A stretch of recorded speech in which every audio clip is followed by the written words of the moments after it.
வணக்கம் தமிழா.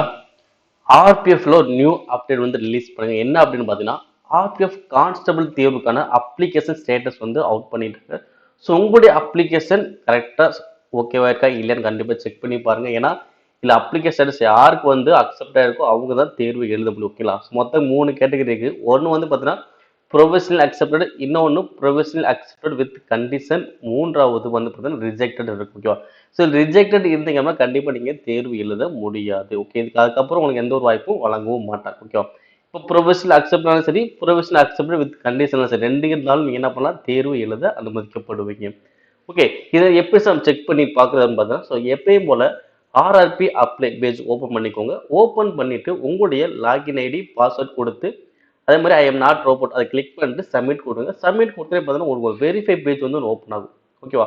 அதில் உங்களோட ஜென்ரேட் ஓடிபி, அது ஆதார் ஓடிபி வந்து கேட்பாங்க.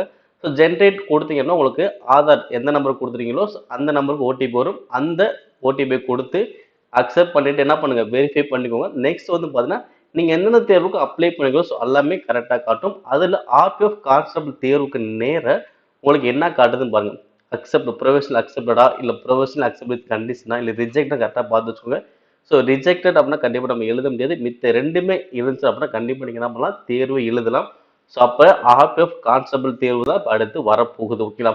இப்போ ஆர்பிஎஃப் எஸ்ஐ தேர்வை பேஸ் பண்ணி எப்படிலாம் கொஸ்டின்ஸ் கேட்டாங்கன்னு சொல்லிட்டு அதை ஷிஃப்ட் வைஸ் நம்ம வீடியோ கொடுத்துக்கிட்டு இருக்கோம்.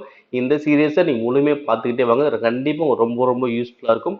அதே பார்த்தீங்கன்னா ஆர்பிஎஃப் கான்ஸ்டபிள் தேர்வு வந்து பார்த்தீங்கன்னா கண்டிப்பாக ஒரு மார்ச்ல எக்ஸ்பெக்ட் பண்ணுறோம். ஸோ அந்த மார்ச்ல தான் வர மாதிரி எக்ஸ்பெக்ட் பண்ணுறோம். பார்ப்போம் மார்ச்ல வருதா கொஞ்சம் முன்னாடி வருதா நமக்கு தெரியல. பட் மார்ச்ங்கிறது எக்ஸ்பெக்ட் பண்ணிக்கலாம்.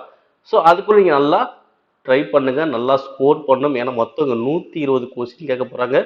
மேக்ஸ் 35, ரீசனிங் 35, ஜென்ரல் அவேர்னஸ் 50, மொத்தம் 120 கொஸ்டின்ல நம்ம எவ்வளவு தூரம் நல்லா ஸ்கோர் பண்றோமோ நம்ம அடுத்த லெவலுக்கு நம்ம போக முடியும். மேலும் இது போன்ற ரயில்வேஸ் தொடர்பான அப்டேட்ஸ்களை பெற நம்முடைய சேனலை சப்ஸ்கிரைப் பண்ணுங்க, ஷேர் பண்ணுங்க. நன்றி.